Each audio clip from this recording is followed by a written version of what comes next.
Welcome to the Slop Farm. Enjoy the video.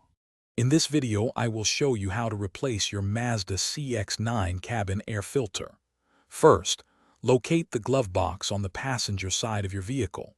Open it up and remove any items inside to give yourself more room to work. Next, gently press inward on the sides of the glove box.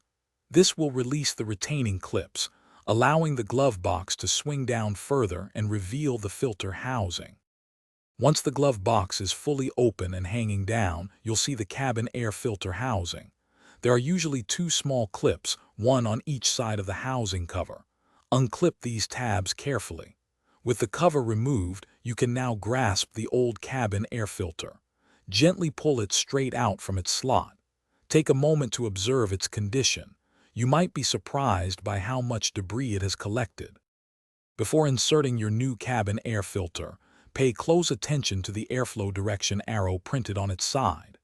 This arrow is crucial for proper filtration. For most Mazda CX-9 models, the arrow should point towards the rear of the vehicle. Slide the new filter into the housing, making sure it fits snugly.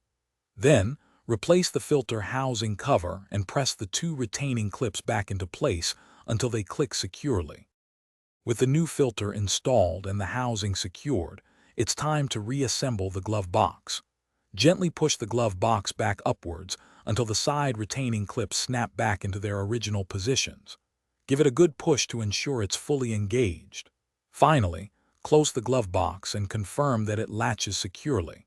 You've successfully replaced your cabin air filter.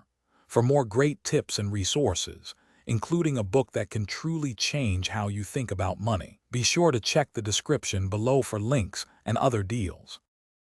Thanks for watching. Consider subscribing if we helped you today.